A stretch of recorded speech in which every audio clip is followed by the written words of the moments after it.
হযরত উমরের ইন্তেকাল যেদিন হয়ে গেল, হযরত উমরকে গোসল দেওয়া হলো। যারা হযরত উমরকে গোসল দিল, গোসলের পরে তারা বলতেছে, আমিরুল মুমিনিন, আধা জাহানের খলিফাতুল মুসলিমিন, তার পিঠে গোসল দেওয়ার সময় চাবুকের দাগ দেখতে পেলাম। খলিফাতুল মুসলিমিনের গায়ে, আমিরুল মুমিনিনের গায়ে চাবুকের দাগ কেমনে হইল?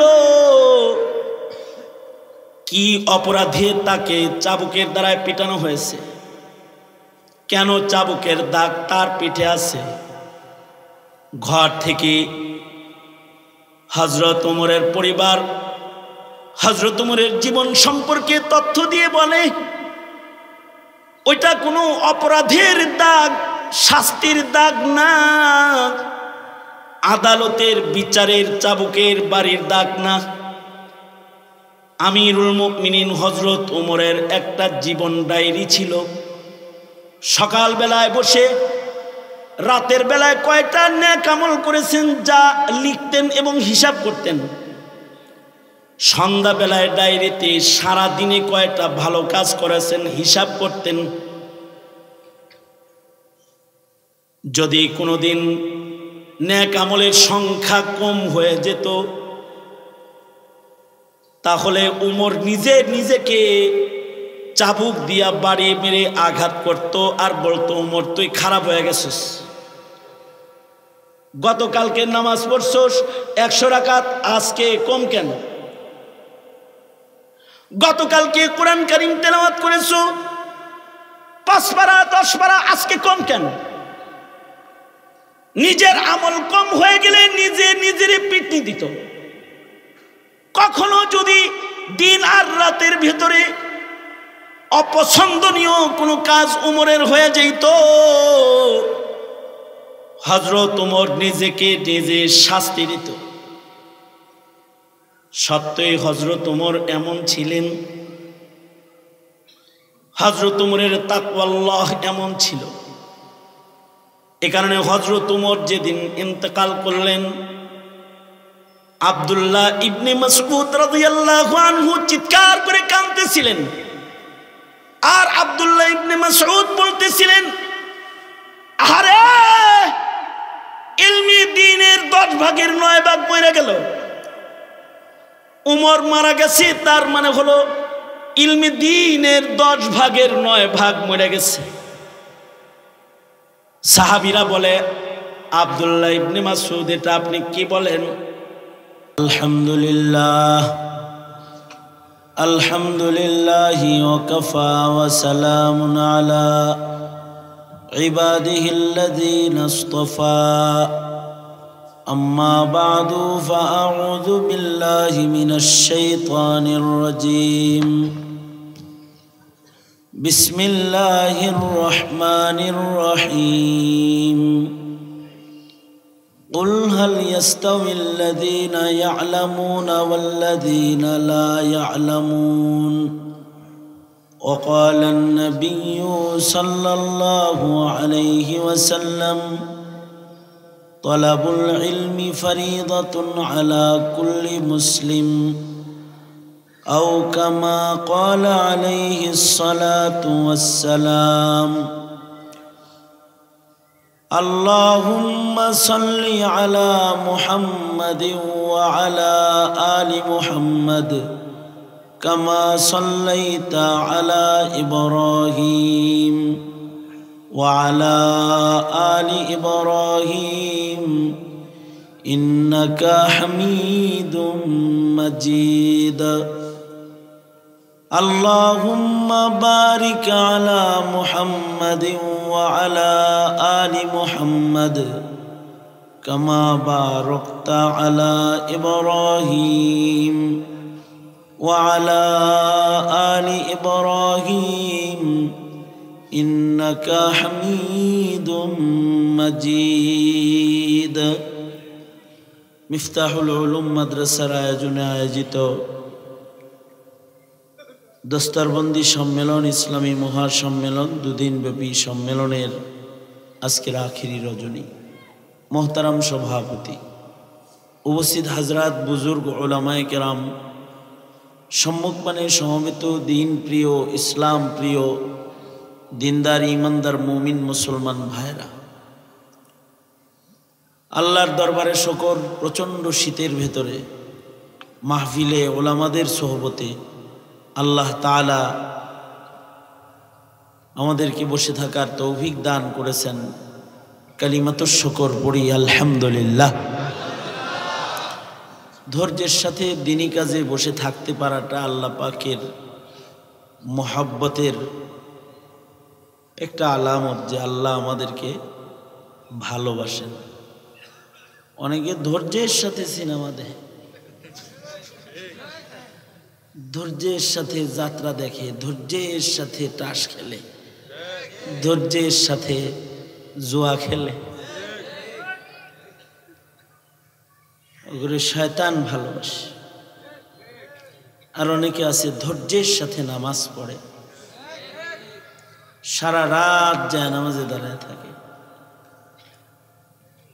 ধৈর্যের সাথে কোরআন পড়ে, এক রাকাত নামাজে গোটা কোরআন খতম করে।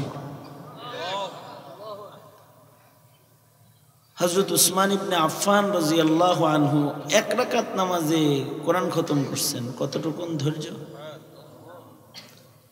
ইমামে আজম আবু হানিফা রহমতুল্লাহি আলাইহি 40 বছর এশার ওযু দিয়া ফজরের নামাজ পড়ছেন। কতটুকুন ধৈর্যের সাথে করছেন!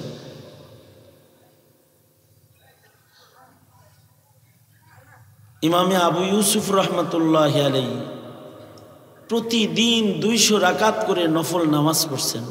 সুবহানাল্লাহ। আগামীকাল কইলেন রেগুলার একদিন পড়ছেন তা না, প্রতিদিন 200 রাকাত করে নফল নামাজ পড়তেন ইমামে আবু ইউসুফ রহমতুল্লাহি আলাইহি। বিসমিল্লাহর আমিল ছিলেন, আমিলে বিসমিল্লাহ। উনি প্রতিদিন 12,000 বার বিসমিল্লাহ পড়তেন। এই সুবহানাল্লাহ জোরে কোন মিয়া, আরো জোরে করে বলেন। অনেকে আছে সারা দিনে একবার বিসমিল্লাহ কয় না, সারা দিন কত কাম করতেছে, আল্লাহ খোদার নাম নাই।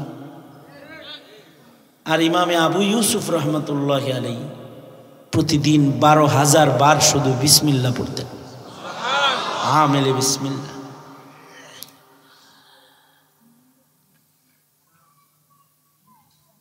মুজাদ্দিদে আল-ফিসানি রহমতুল্লাহি আলাইহি আমিলে সূরাতুল ইখলাস, উনি প্রতিদিন মুজাদ্দিদে আল-ফিসানি রহমতুল্লাহি আলাইহি, এই ঘুমাইছেন কে হাত তোলেন তো, হ্যাঁ? কারণ নরম গরম সব ওয়াজ শেষ হয়ে গেছে, একেবারে ফিনিশিং হইলো। আমারে পুরস্কার বিতরণের জন্য আনছে, আমার তো ওয়াজ করতে ডরই করতেছে। আর হুজুর আসলে আমার মহব্বত করে, তো আজকের মহব্বত না, এটা আরাফা মিনা মুজদালিফার মহব্বত। একসাথে হজ্জে বাইতুল্লাহ আরাফার সফরের মহব্বত, একই গাড়িতে। হুজুর আমার মুরব্বী না, কিন্তু হুজুর দাঁড়ায় গেছেন, আমার এই সিটে বসাই দিয়েছেন। ওই যে আমার হাঁটুতে ব্যথা, অসুস্থ, আমি মিনা থেকে আরাফা পর্যন্ত যাইতে টোটাল রাস্তা হুজুর দাঁড়ায় রয়েছেন, আমার বসায় রাখছেন। মহব্বত ছাড়া সম্ভব? বড়রা ছোটদেরকে এরকম মহব্বত করে, তো ওই মহব্বত তো এই কারণে একেবারে সবার পরে আমারে বসাই আবার বলতেছে যে ওয়াজ কিন্তু করুন লাগবো, ঢং করলে কাম হবো না। যাই হোক, আপনারাও বসে গেছেন, কিন্তু আপনারা জাগনা আছেননি, জাগনা নিয়ে জাগনা কারা কারা জাগনা হাত তোলেন তো দেখি। একাত জাগনা নাকি শীতের জ্বালায় চাদরের নিচে ঢুকাইছে না? দোনা আঙুল খুলে দেন, নাড়াচাড়া দেন দেখি, জবান খুলে বলেন সুবহানাল্লাহ, আলহামদুলিল্লাহ, লা ইলাহা ইল্লাল্লাহ, আল্লাহু আকবার। আল্লাহু আকবার। হাত নামান। এই এই যুব সমাজ তোমরা যারা আসছো, তোমরা তো কে কয়টা সেঞ্চুরি করছে এটা জানো? জানো না? জানো। এবার শোনো কে কি ইবাদত করছে এটাও একটু জানো। কতটা ধৈর্য থাকলে পরে ইমামে আজম আবু হানিফা রহমতুল্লাহ আলাইহি লাগাতার 55 বার হজ্জে বাইতুল্লাহ করছেন, আরাফা করছেন 55 বার। 15 বছর বয়স থেকে হজ্জে বাইতুল্লাহ শুরু করছেন, মওত পর্যন্ত 55 বার শুধু হজের সফর করছেন। ইমামুনা ইমামুদ্দুনিয়া ইমামে আজম আবু হানিফা রহমতুল্লাহ আলাইহি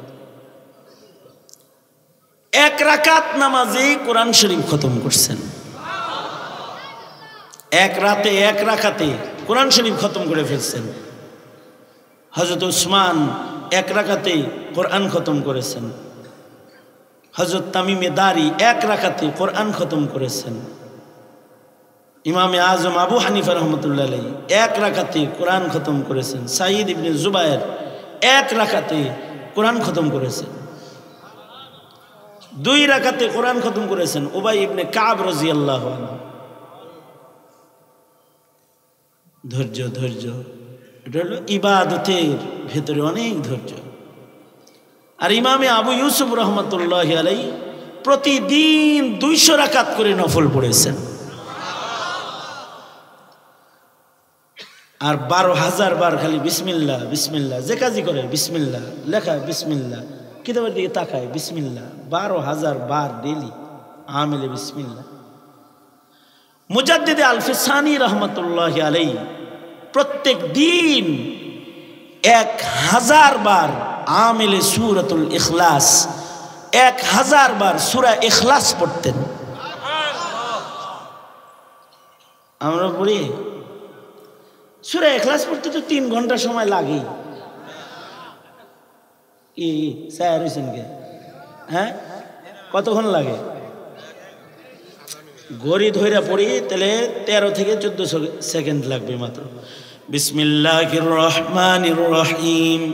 কুল হুয়াল্লাহু আহাদ আল্লাহুস সামাদ লাম ইয়ালিদ ওয়া লাম ইউলাদ ওয়া লাম ইয়াকুল লাহু কুফুয়ান আহাদ। 12 সেকেন্ড লাগছে। 13 সেকেন্ড একবার পড়লে। আমরা তো এই 13 সেকেন্ড সময় সারা দিনে ব্যয় করতে চাই না আল্লাহর জন্য। আর মুজাদ্দিদ আল-ফিসানি রহমতুল্লাহ আলাইহি প্রতিদিন নিয়মতান্ত্রিক ভাবে 1000 বার করে সূরা ইখলাস পড়তেন। লাভের কাম না লসের কাম? জোরে বলেন, লাভের কাম না লসের কাম? কেউ যদি একবার সূরা ইখলাস পড়ে, আল্লাহর রাসূল বলেন 10 পারা কোরআন পড়ার সওয়াব আমলনামায় জমা হয়ে যায়। 2 বার পড়লে 20 পারা কোরআন পড়ার সওয়াব জমা হয়ে যায়। 3 বার পড়লে 1 খতম কোরআন পড়ার সওয়াব জমা হয়ে যায়। 6 বার পড়লে 2 খতম কোরআন পড়ার সওয়াব জমা হয়ে যায়। 9 বার পড়লে সূরাতুল ইখলাস 3 খতম কোরআনে কারীম পড়ার সওয়াব আমলনামায় জমা হয়ে যায়। 10 বার যদি এক বৈঠকে কেউ সূরাতুল ইখলাস পড়ে, আল্লাহ তাআলা, নবী বলেছেন আল্লাহ তাআলা জান্নাতের ভেতরে তার জন্য একটা প্রাসাদ বানায় ফেলায়। সময় লাগবে 130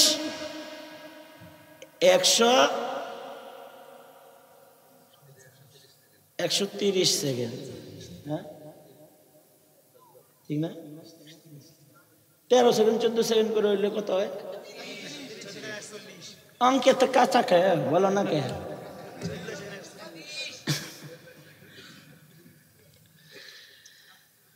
এই 130 সেকেন্ডে কত মিনিট হয়েছে?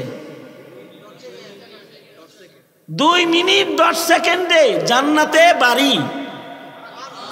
আল্লাহু আকবার, জোরে করে বলেন আল্লাহু আকবার। দোতলা একটা বাড়ি যদি কেউ করে তো 30 বছরের চাকরির পেনশনের টাকা পায়া তারপরে করে। অথবা 10 বছর 15 বছর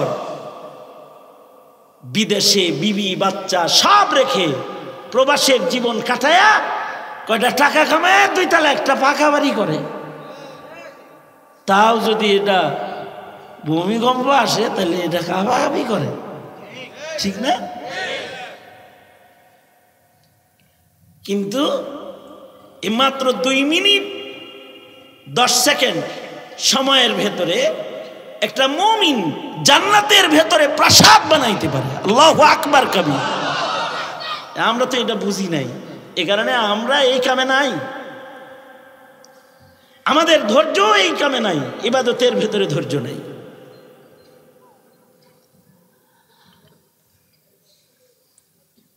তো ওনারা এইটা করতেন, ইবাদত করতেন, বন্দিগি করতেন। আজ থেকে প্রতিদিন কমপক্ষে 10 বার সূরা ইখলাস পড়ব, নিয়ত করতে পারি? কারা কারা পারেন নিয়ত করতে? আলহামদুলিল্লাহ। আপনাদেরকে ওয়াজ করতেছি যে না, এরকম ওয়াজ করতেছি না কিন্তু যে হালুয়া নিজে খাইতেছি আর আপনার করে কইতেছি হালুয়া খাইন না খাইন না, মিষ্টি খেলে ডায়াবেটিস বাড়বো, এরকম ওয়াজ করতেছি না। আলহামদুলিল্লাহ, আলহামদুলিল্লাহ। আমরা প্রতিদিন 5 মিনিট 10 মিনিট সময় সূরা ইখলাসের জন্য ব্যয় করি, আলহামদুলিল্লাহ। পড়েন। ধৈর্যের সাথে কখনো কখনো রাত্রে মাহফিলে বসে থাকতে হয়। কেন? আমার যে ইবাদতের ধৈর্য আছে এটা দেখানোর জন্য বসে থাকতে হয়। আর ওয়াজ শুনলে তো ইলম হাসিল হয়, ওয়াজ শুনলে নাস্তিক চেনা যায়, ওয়াজ শুনলে কাদিয়ানি চেনা যায়, ওয়াজ শুনলে পরে তসলিমা নর্তকী চেনা যায়, ওয়াজ শুনলে পরে নষ্টামি ভাষ্টামি কারা করে এগুলো চেনা যায়, ওয়াজ শুনলে ইহুদি কারা, নাসারার দালাল কেরা, পশ্চিমার চারস কারা বোঝা যায়। এগুলো ইলিম, এগুলো ইলিম, এগুলো ইলিম। এই ইলিম যদি না শিখে তাহলে মুসলমানের আওলাদ পশ্চিমার অনুসারী হয়ে যায়, মুসলমানের আওলাদ কাদিয়ানি হয়ে যায়, মুসলমানের আওলাদ নাস্তিক আর মুরতাদ হয়ে যায়। কারণ ইলিম ছাড়া তো হেদায়েতের পথ পাওয়া সম্ভব না। মানুষ ওয়াজে আইসা যা শোনে এগুলো আমল করে, তবলিগে যায় যা শেখে এগুলো আমল করে, মাদ্রাসায় যা পড়ে এগুলো সব আমল করে। এইটাকে বলে ইলমে দ্বীন, যেটা শিখা মানুষ আমল করে। জাগতিক শিক্ষা শিখা আমল করা যায় না,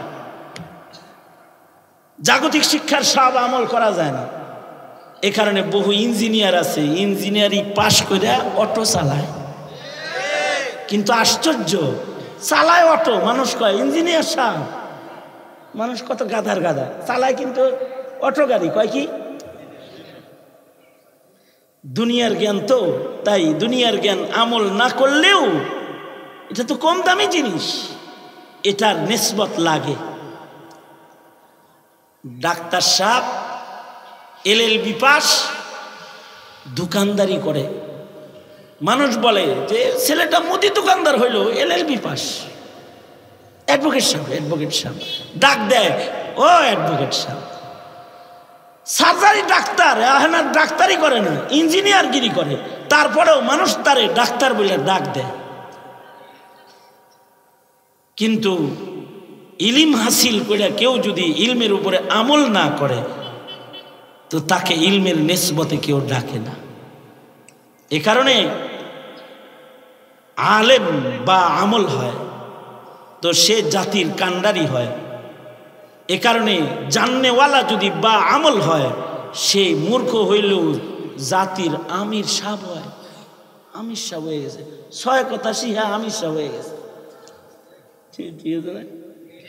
তবলিগে যায় মাত্র 6টা কথা শিখছে, এই 6টা কথা আমল করছে তো আমির সাহেব হয়ে গেছে। শিখছে, আমল করছে, যে ওয়াজ শুনছে, শিখছে, বুঝছে, আমল করছে, তো তার কাছে ওয়াজ শীত কেন, আরো শীত পড়লো, কুয়াশার মতো বৃষ্টি পড়লেও তার বসে থাকতে তার ভালো লাগে, কারণ সে ওয়াজ থেকে শিখা জীবনে আমল করছে। কারণ এটা তো শুধু শোনার জিনিস না, শিখার জিনিস। কিসের জিনিস? শিখার জিনিস। মানার জিনিস, আমল করার জিনিস। এই মাদ্রাসায় যে ছেলেগুলা লেখাপড়া করে ওরা শুধু জানার জন্য পড়ে না, ওরা মানার জন্য পড়ে। দুনিয়ার যত শিক্ষাঙ্গন আছে ওরা হলো জানার জন্য পড়ে, মালুমাত হাসিল করার জন্য লেখাপড়া করে। আর মাদারিসে কওমিয়া গুলো পড়ায়া বাড়ি পাঠায়া দেয় না, যা পড়ায় দিনের বেলায় রাত্রে ওইটা আমল করায়। যে ছেলে শিখে কিন্তু আমল করে না তাকে বরখাস্ত করে দেয়, যাও তুমি এই মাদ্রাসার ছাত্র হওয়ার উপযুক্ত না। একটা মাত্র ইলম যেটা আসমান থেকে এসেছে, যেটার নাম হলো ইলমে দ্বীন, যেটা মাদ্রাসায় কোরবানি দেয়, কোরবানি দিয়ে দিয়া মাদ্রাসাওয়ালারা যে ইলমটা বিতরণ করে, ছাত্ররা যেটা নিম্নমানের খানা খায়া খায়া শিখে, ফ্লোরের ভেতরে শুয়া শুয়া যে ইলমটা শিখে, এটার নাম হলো ইলমে দ্বীন, দ্বীনি ইলম। এটা যদি কেউ শিখার জন্য বের হয়, আল্লাহ তাআলা তাকে কদর করে, পায়ের নিচ দিয়া রহমতের ফিরিস্তাদের পাখা বিছাইতে আদেশ করে দেয়। কোন অভিভাবক যদি নিজের সন্তানকে এই ইলমে দ্বীন শিখায় তো তাদেরকে আল্লাহ তাআলা পুরস্কার ঘোষণা করে রেখেছে।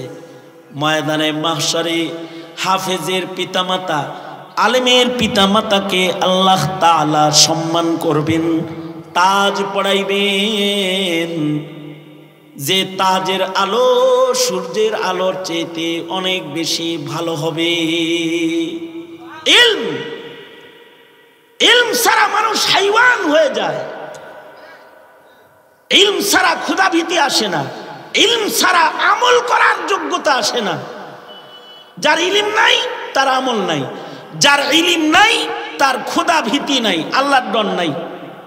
যার ভেতরে ইলম আছে তার আল্লাহর ভয় আছে, যার ইলম আছে তার সিরাতে মুস্তাকিম সে দেখে, যার ইলম নাই সে সিরাতে মুস্তাকিম দেখে না। আমাদের আকাবিররা তো তাদের ইলম আর তাদের আমলের যোগ্যতা দিয়া মরার সময় আজরাইল আসছে, আজরাইলরেও দেখছে, সালাম দিছে, মুসাফা করছে।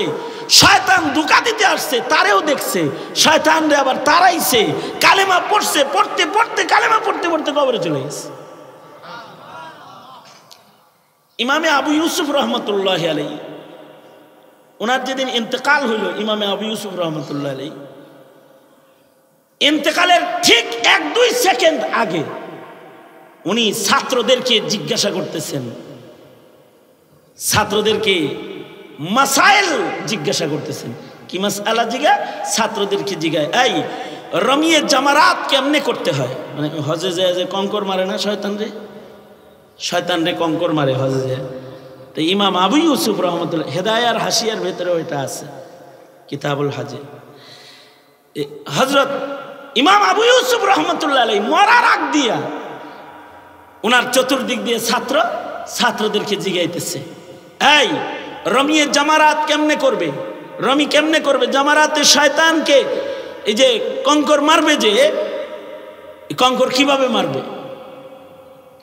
এটা কি পায়ে হাইটা মারবে নাকি সওয়ারিতে চড়া মারবে? ইমাম মরার আগে জিগাইতেছে। ছাত্রদের কেউ কয় পায়ে হাইটা মারবে, আবার কেউ বলে না সওয়ারিতে ওইটা মারবে। ইমামে আবু ইউসুফ মাসআলা শিখায় মারা যাইতেছে। ইমামে আবু ইউসুফ বলেন, না 3 দিন কঙ্কর মারবে, প্রথম 2 দিন পায়ে হাইটা মারবে, প্রয়োজনে শেষের দিন সওয়ারিতে চড়া মারবে। এখন কিন্তু ওই ব্যবস্থা নাই, এখন 3 দিন পায়ে হাইটাই মারানো লাগে। অর্থাৎ মাসআলা হলো যে রমির পরে আবার রমি আছে ওটা পায়ে হাইটা যায় করবে, কারণ রমি করে আবার মিনায় আসবে। আর যে রমির পরে আর রমি নাই, চলে যাবে মক্কায়, ওইটা সওয়ারিতে করতে পারবে। মানে উটের পিঠে চইরাও মাইরা চলে যেতে পারবে। এই মাসআলা জিজ্ঞাসা করছেন, মাসআলাটা ছাত্রদেরকে শিখাইছেন, আর ওনার রূহটা বাইরে হয়ে গেছে। আনোয়ার শাহ কাশ্মীরি রহমতুল্লাহ আলাইহি বলেন, ইমামে আবু ইউসুফ রহমতুল্লাহ আলাইহি মৃত্যুর সময় আজরাইলরে যেমন দেখতেছিলেন, শয়তান যে ধোঁকা দিতে আসছে শয়তানকেও দেখতেছিলেন। ইমামে আবু ইউসুফ রহমতুল্লাহ আলাইহি মৃত্যুর আগ দিয়া ইব্রাহিমী আমল শয়তানকে কঙ্কর মারার তরিকার আলোচনা শুরু করে দিচ্ছেন, যাতে এই মাসআলার আলোচনার ডরে যেন শয়তান দূরে চলে যায়, আর উনি যেন মৃত্যুর সময় ঈমানের সাথে শয়তানের ওয়াসওয়াসা থেকে মুক্ত থেকে যেন আল্লাহর কাছে যাইতে পারেন। এটা একটা ইলমি আমল ইমামে আবু ইউসুফ রহমতুল্লাহ আলাইহি করলেন। মরার আগে শয়তানের কঙ্কর মারার আলোচনা করলেন এবং এই আমলের দ্বারা শয়তানকে ভাগাইলেন, আর নিজের জান্নাতের পথে নিরাপদে চলে গেলেন। কারণ শয়তান দুশমন না, শয়তান তো শেষ মুহূর্ত পর্যন্ত চেষ্টা করবে ঈমান নষ্ট করার। যদি কারোর কাছে ইলম থাকে তো শয়তান থেকে বাঁচতে পারবে, যদি কারোর কাছে ইলম থাকে তো মানুষ শয়তান থেকে বাঁচতে পারবে। যদি কারোর কাছে ইলমি বুঝ থাকে কাদিয়ানি থেকে বাঁচতে পারবে। প্রজন্মের যে সন্তানের কাছে দ্বীনি জ্ঞান থাকবে ওরা নাস্তিকের ধোঁকা থেকে বাঁচতে পারবে। আর যদি ইলমি দিন না থাকে তাহলে শয়তানের ফিরিবে পড়ে যাবে, কাদ্দানির ফিরিবে পড়ে যাবে, খ্রিস্টান ইহুদি নাসারার ধোঁকার ভেতরে সে পড়ে যাবে। এই কারণে উম্মতের উলামায়ে কেরাম ওয়াজ করে ইলম বিতরণ করে, তবলিগ করে ইলম বিতরণ করে, মাদ্রাসা বানায় জাতির কাছে ইলম বিতরণ করে। এই জিনিসটা যারা পশ্চিমাদের চাষাবাদ 90% মুসলমানের মাটিতে করতে চায়, এটা ওদের ভাল লাগে না। ওরা কখনো মাদ্রাসাকে জঙ্গি প্রজনন কেন্দ্র বলে, কখনো আলেমকে জঙ্গি বলে, কখনো আলেমকে যুদ্ধ অপরাধী বলে, কখনো আলেমকে স্বাধীনতা বিরোধী বলে, কখনো আলেমকে রাজনীতির তুকমা লাগায় তাকে জেলখানায় বন্দি করে, কখনো হাত করি লাগায় তাকে আদালতে আদালতে ঘুরায়, আসামি বানায় ঘুরায়, যেন জাতি যেন তাদের কাছ থেকে ইলম হাসিল করতে না পারে, জাতির জাহালাত মূর্খতা যেন তাদের কথার দ্বারা দূর হয়ে না যায়। এই জাতিকে মূর্খ বানাইতে চায়।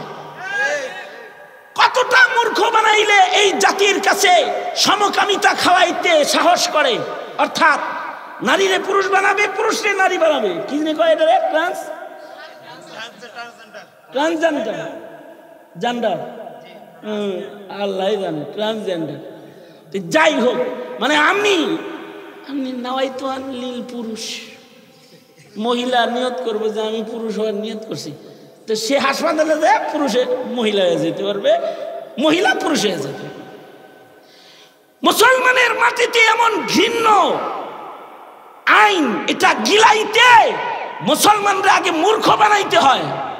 এ কারণে মুসলমানকে দিন শূন্য করে আগে মুসলিম সমাজটাকে মূর্খ বানাইতেছে, তারপরে এই মূর্খ সমাজের ভেতরে মুসলমানদেরকে কাদিয়ানির ট্যাবলেট খাওয়াইতেছে, নাস্তিকতার ক্যাপসুল খাওয়াইতেছে, আর রাশিয়া আর পশ্চিমাদের রীতিনীতি সমকামিতার জোয়ার মুসলমানের মাটিতে ঘটাইতেছে।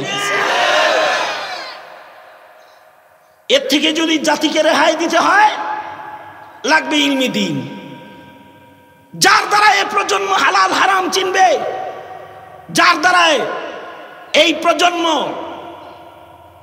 পাপাচার মুক্ত জীবন গড়া শিখবে, মাসাইল শিখবে, যে ইলমের দ্বারাই মুমিনের হৃদয়ে তাকওয়ার জন্ম হবে। ইলমের দ্বারাই তাকওয়ার জন্ম হয়।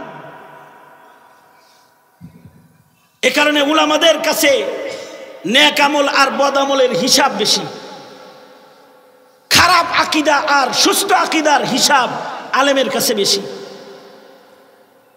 আলেমের কাছে যে ইলম আছে, এই কারণে তার ইলমের চশমায় সে সব দেখতে পায়, ইলমের দূরবীন দিয়ে সে সব দেখতে পায়। এ কারণে তারা চিল্লাচিল্লি বেশি করে, জাতি যেন গোমরা হয়ে না যায়। কিন্তু শিক্ষা নামক এই দূরবীন, ধর্মীয় আর ইমানি আয়োজন, যার দ্বারা জান্নাত পর্যন্ত দেখা যাবে, এটা যেন জাতি শিখতে না পারে, এজন্য শিক্ষানীতির পরিবর্তন ঘটায় মুসলমানের দেশ থেকে ধর্মীয় শিক্ষাকে বিদায়ের সব কর্মসূচি বাস্তবায়ন করে ফেলেছে অলরেডি। 90% মুসলমানের দেশে এখন ধর্মীয় শিক্ষা ঐচ্ছিক শিক্ষায় রূপান্তরিত হয়েছে। অর্থাৎ আপনার ছেলে যদি অঙ্কে ফেল করে ফেল, ইংরেজিতে ফেল করলে ফেল, ধর্মে ফেল করলে পাস। ধর্মটা ঐচ্ছিক। আপনার সন্তান অঙ্কে ফেল করলে ফেল, ইংলিশে ফেল করলে ফেল, আর ধর্মে ফেল করলে পাস। তার মানে কি, ধর্ম না পড়াও পাস করা যায়, ডিগ্রি নেওয়া যায়। স্কুল কলেজের ছেলেরা যতটুকু জানতো অতটুকু উঠায় নেওয়ার জন্য এই সিস্টেম প্রতিষ্ঠা করা হয়েছে শিক্ষানীতির ভেতরে। কোনদিন আওয়াজ করেছেন আপনারা? মৌলবীরা আওয়াজ করেছে যে ধর্ম শিক্ষা বাধ্যতামূলক করুন, ঐচ্ছিক নয়। কেন? কারণ হলো মুসলমানের ঘরে আমরা কাদিয়ানির ফসল দেখতে চাই না, তসলিমার ফসল দেখতে চাই না, কবির চৌধুরীর ফসল দেখতে চাই না। আমরা মুসলমানের ঘরে আবু বকরের সন্তান দেখতে চাই, উমরের সন্তান দেখতে চাই, উসমান আলীর সন্তান দেখতে চাই, ইমামে আজম আবু হানিফার সন্তান দেখতে চাই। আমাদের তো এখন আর এই হিসাব কখনো ধরেই না, কারণ আমাদের এই হিসাবটাই নাই। খলিফাতুল মুসলিমিন হযরত উমরের মতো মানুষ, যার ব্যাপারে আল্লাহর রাসূল বলেছেন লাউ কানা বাদি নাবিয়্যুন লাকানা উমর, যার ব্যাপারে আল্লাহর রাসূল বলেছেন উমর হলো মুহাদ্দাস, তার হৃদয়ে আল্লাহর কথা আল্লাহ ছাড়ে। আশারায়ে মুবাশশারার একজন হযরত উমর মদিনাতুর রাসূলে রওজায়ে আতহারে নবী পাকের কদমের কাছে যে নির্বাচিত দুইজন সাহাবী যারা ঘুমায় রয়েছে তাদের একজন হযরত উমর। হযরত উমরের কাছে হিসাব ছিল। চিন্তা করতেন হযরত উমর, হযরত উমরের ইন্তেকাল যেদিন হয়ে গেল, হযরত উমরকে গোসল দেওয়া হলো। যারা হযরত উমরকে গোসল দিল, গোসলের পরে তারা বলতেছে আমিরুল মুমিনিন, আধা জাহানের খলিফাতুল মুসলিমিন, তার পিঠে গোসল দেওয়ার সময় চাবুকের দাগ দেখতে পেলাম। খলিফাতুল মুসলিমিনের গায়ে, আমিরুল মুমিনিনের গায়ে চাবুকের দাগ কেমনে হইল? কি অপরাধে তাকে চাবুকের দ্বারা পিটানো হয়েছে? কেন চাবুকের দাগ তার পিঠে আছে? ঘর থেকে হযরত উমরের পরিবার হযরত উমরের জীবন সম্পর্কে তথ্য দিয়ে বলে ওইটা কোনো অপরাধের দাগ, শাস্তির দাগ না, আদালতের বিচারের চাবুকের বাড়ির দাগ না। আমিরুল মুমিনিন হযরত উমরের একটা জীবন ডায়েরি ছিল। সকাল বেলায় বসে রাতের বেলায় কয়টা নেক আমল করেছেন যা লিখতেন এবং হিসাব করতেন। সন্ধ্যা বেলায় ডায়েরিতে সারা দিনে কয়টা ভালো কাজ করেছেন হিসাব করতেন। যদি কোনোদিন নেক আমলের সংখ্যা কম হয়ে যেত তাহলে উমর নিজেকে চাবুক দিয়া বাড়ি মেরে আঘাত করত আর বলতো উমর তুই খারাপ হয়ে গেছিস, গতকালকে নামাজ পড়ছস 100 রাকাত, আজকে কম কেন? গতকালকে কোরআন কারীম তেলাওয়াত করেছো 5 পারা 10 পারা, আজকে কম কেন? নিজের আমল কম হয়ে গেলে নিজে নিজেরই পিটনি দিত। কখনো যদি দিন আর রাতের ভিতরে অপছন্দনীয় কোনো কাজ উমরের হয়ে যেত, হযরত উমর নিজেকে নিজে শাস্তি দিত। সত্যই হযরত উমর এমন ছিলেন, হযরত উমরের তাকওয়াল্লাহ এমন ছিল। এ কারণে হযরত উমর যেদিন ইন্তেকাল করলেন, আব্দুল্লাহ ইবনে মাসউদ রাদিয়াল্লাহু আনহু চিৎকার করে কাঁদতেছিলেন। আর আব্দুল্লাহ ইবনে মাসউদ বলতেছিলেন, আরে ইলমি দ্বীনের 10 ভাগের 9 ভাগ মরে গেল। উমর মারা গেছে, তার মানে হলো ইলমি দ্বীনের 10 ভাগের 9 ভাগ মরে গেছে। সাহাবীরা বলে, আব্দুল্লাহ ইবনে মাসউদ এটা আপনি কি বলেন? সাহাবীদের ভেতরে আবু হুরায়রা আছে, ইবনে আব্বাস, ইবনে মাসউদ, কত সাহাবীরা আছে। এত সাহাবী জীবিত থাকা অবস্থায় শুধু ইলমের মৃত্যু, উমরের মৃত্যুর মাধ্যমে কি ইলমের 9 ভাগ মৃত্যু হয়? এটা কেমনে হয়? আব্দুল্লাহ ইবনে মাসউদ বলেন, ইলমের আসল গুণ হলো, সিফত হলো তাকওয়াল্লাহ। ইন্নামা ইয়াখশাল্লাহ মিন ইবাদিহিল উলামা। যারা আলেম বড় হয় তাদের তাকওয়া বড় হয়। উমর মারা গেছে মানে হলো পৃথিবীর জমিনের উপরের তাকওয়া খোদা ভীতির 10 ভাগের 9 ভাগ মরে গেছে। কতটা খোদা ভীতি হযরত উমরের ছিল! হযরত হুযাইফার কাছে যায় বলতেন, হুযাইফা, মুনাফিকের ভিতরে আবার আমার নাম নাই তো, হুযাইফাকে যায় বলতেন, হুযাইফা তুমি আমার জানাজার নামাজ পড়বা তো? ভয় পাইতেন। খোদা ভীতি এত বেশি যে হযরত উমর নিজেকে খলিফাতুল মুসলিমিনের মসনদে অধিষ্ঠিত অবস্থায় নিজেকে রাখাল বানাতে পারতেন। হযরত উমর একদিন শাম থেকে সফর করে মদিনায় ঢুকতেছেন। শাম থেকে মদিনায় আসার পথে এক বৃদ্ধা মহিলার বাড়ি। হযরত উমর বৃদ্ধার দরজায় দাঁড়ায় বলে, বুড়িমা কেমন আছেন? বুড়িমা বলে, কয়েকদিন হয় খাবার নাই, না খেয়ে আসি। হযরত উমর নিজের পরিচয় গোপন করে বুড়িমাকে বলে, বুড়িমা আপনার ঘরে খাবার নাই, এটা আমিরুল মুমিনিন উমর রে জানান নাই? বুড়ি বলে, আমিরুল মুমিনিনকে আমি জানাবো কেন? আমি তো আল্লাহকে জানায় রাখছি। উমর যদি দায়িত্ব পালন নাই করতে পারে তাই খলিফা হয়েছে কেন? হযরত উমরের কথা শুই না থরথর করে কাঁপা শুরু করছেন। হযরত উমর সুজা মদিনায় গেছেন, উটের পিঠ ভর্তি কইরা জব আটা খাবার বস্তা ভইরা হযরত উমর নিজে কাঁধে কইরা উটের পিঠ ভইরা খাবার এনে এই বুড়ির দরজায় এনে নামায় দিয়ে গেছেন। আর বুড়িকে বলতেছেন, বুড়ি মা এই খাবারগুলো শেষ হওয়ার আগে আমি আবার আসবো। বুড়ি বলে, কে যে উমর রে খলিফা বানাইছিল, উমরকে খলিফা না বানায় যদি তোমাকে খলিফা বানাইতো তাইলে জমিনের মানুষের হক আদায় হতে। হযরত উমর বলে, বুড়িমা আপনি না আল্লাহর কাছে উমরের নামে নালিশ করছেন?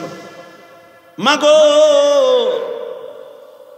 আপনার কাছে করজোরে বলি, মা শাসন যা করার আপনি করেন, আল্লাহর আদালতে উমরের নামে বিচার দিয়েন না। তুমি উমরের ভালো আশিক দেখি। উমর বলেন, না মা আমি উমরের আশিক না, আমি খলিফাতুল মুসলিমিন, আমার ভুল হয়ে গেছে, সময় মতো আপনাকে খাবার দিতে পারি নাই। এই যে তাকওয়াল্লাহ, এটা উমরের ভিতরে আছে। এ কারণে উমরের আমল বেশি, তাকওয়া বেশি, উমরের ইলমও বেশি। হাদিস কিন্তু বেশি রওয়ায়াত করেছেন হযরত আবু হুরায়রা। কিন্তু হযরত আবু বকরকে বলা হয় কানা আবু বকর আলামানা। আবু বকর হলো সাহাবীদের ভিতরে সবচেয়ে বড় আলেম, কিন্তু হাদিস বর্ণনা করেছেন সবচেয়ে বেশি হযরত আবু হুরায়রা। ইমাম মালিক বলেন লাইসাল ইলম বিকাসরাতির রিওয়ায়া, ইলম অনেক হাদিস অনেক আলফাজ জানার নাম ইলম না। ইলম হলো আল্লাহ পাকের ওই নূর আর ওই সিফতের নাম, যেটা আল্লাহ খুশি হইয়া আল্লাহর বান্দার কলবের ভেতরে আল্লাহ তাআলা তোহফা হিসেবে পাঠায় দেয়। আর আল্লাহ তাআলা যাকে ইলম দিয়ে দেয় তার ইলম তাকে আল্লাহ তাআলার পথে চালায়। নিজের শক্তিতে অর্জন করা যায় না, আল্লাহ দিলে পায়। এ কারণেই 7 বছরের বাচ্চার কাছে আপনি আপনার আলমারির চাবি দিবেন না। আপনার পেটের সন্তান, কিন্তু সিন্ধুকের চাবিটা আপনি ওর কাছে দিবেন না। কেন? যে আপনার সিন্ধুকের চাবি সংরক্ষণ করার শক্তি আপনার 7 বছরের এই বাচ্চাটার নাই। আপনার ঘরের চাবি, আলমিরার চাবি আপনি আপনার 8 বছরের 9 বছরের মেয়ের হাতে দিবেন না। কারণ আপনার ধারণা আমার এ চাবির আমানতটা হেফাজত করার যোগ্যতা এই 7 বছর 8 বছর 9 বছরের মেয়ের নাই।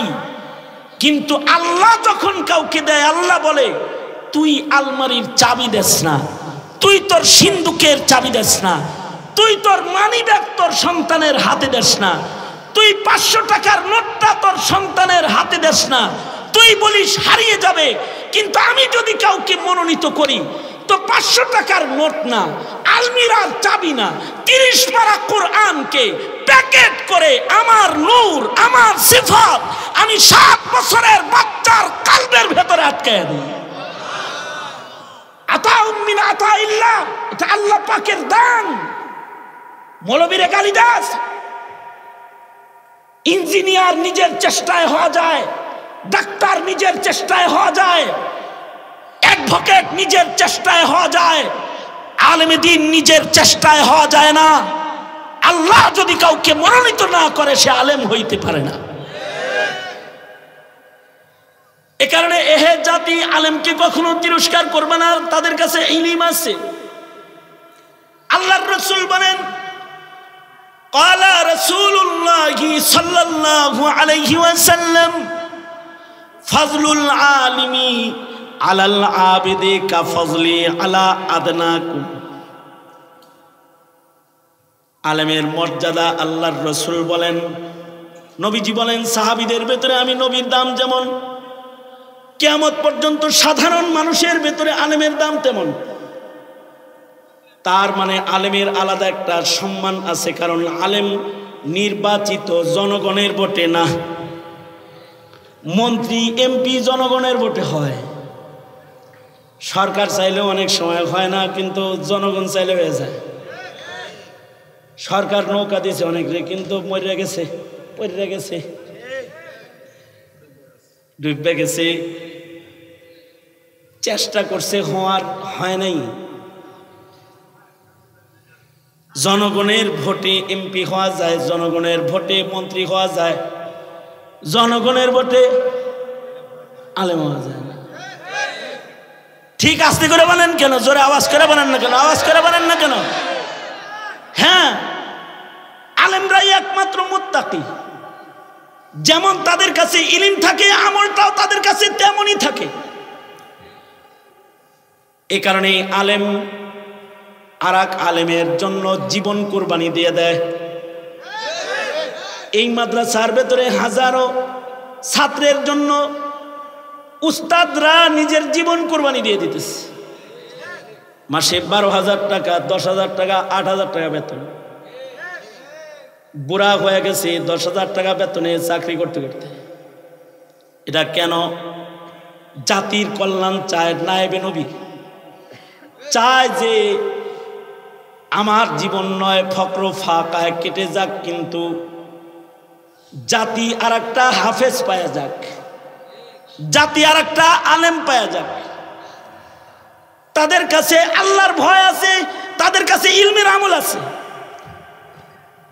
এ কারণে জমিনে যখন ইসলামের উপরে আক্রমণ হয়ে যায় তখন আলেমরাই জীবন দিয়ে দেয়।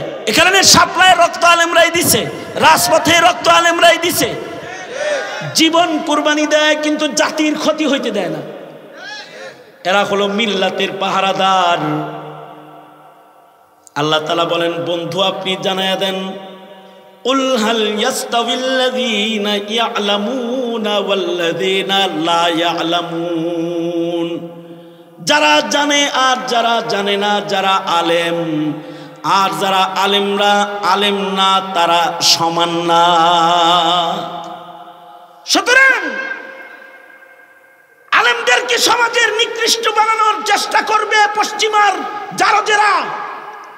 মুসলিম হিসেবে তোমরা মওত পর্যন্ত আলেমকে শ্রদ্ধা করবে, ইলমের খাতির, ইমানের খাতির। পারবা তো? ইনশাআল্লাহ পারবা তো? নিম্নমানের শিক্ষা হিসাবে আখ্যা দিবে পশ্চিমার কুসন্তানেরা, আর তোমার মাথায় তুমি জায়গা দিবে ইলমি দ্বীনের চেয়ে দামি শিক্ষা জমিনের মাটির উপরে আর নাই। এই আকীদাকে হৃদয়ে ধারণ করে মওত পর্যন্ত আলেমের জন্য, ইলমের জন্য নিজেকে পেশ করতে রাজি থাকবেন তো ইনশাআল্লাহ? থাকবেন তো ইনশাআল্লাহ? তাহলে এই মাদ্রাসার পক্ষে থাকবেন না বিপক্ষে থাকবেন? এই মাদ্রাসা তো এমন হাফেজ পয়দা করেছে যারা বেফাকুল মাদারিসে সারা দেশে 1 নম্বর হয়েছে। এমন ছাত্র পয়দা করেছে ওদের চেহারার ভেতরে নূর, খেলাফে সুন্নত কোনো কাজ ওদের নাই। ওরা যা শিখে তা আমল করে। এই ধারাকে আরো বেগবান করা দরকার কি দরকার না? দরকার। যে এটা কি মোহতারাম সাহেবের স্বার্থে নাকি আমার স্বার্থে, আপনার স্বার্থে? আমাদের স্বার্থে, মুসলিম জাতির স্বার্থে। কারণ ইলম থাকবে তো দিন থাকবে, ইলম থাকবে না দিন থাকবে না। সুতরাং ইলমে দ্বীনের হিফাজতে এই মাদ্রাসার সাথে থাকবেন ইনশাআল্লাহ। বলেন, ওয়াদা করেন। এরকম করে ওয়াদা করেন, ভালো করে করেন। জানেনই তো আমি কি করব। হে জানে দিয়ে আগে নামায় সোজা করেন। বলেন, ইয়া আল্লাহ ওয়াদা করিতেছি মওত পর্যন্ত ইলমের মর্যাদা দিব, আলেমদের সাথে থাকবো। চিল্লা এখন ইনশাআল্লাহ হয় না? আরো জোরে আওয়াজ করে বলেন ইনশাআল্লাহ। সোজা করেন, সোজা করেন। এই হাত দিয়া অনেকে নিজের মার কবরে মাটি দিছেন। আল্লাহর রাস্তে এই হাতগুলা তুলে একটু মা বাবার জন্য দোয়া করে তারপরে উঠবেন, এর আগে উঠবেন না।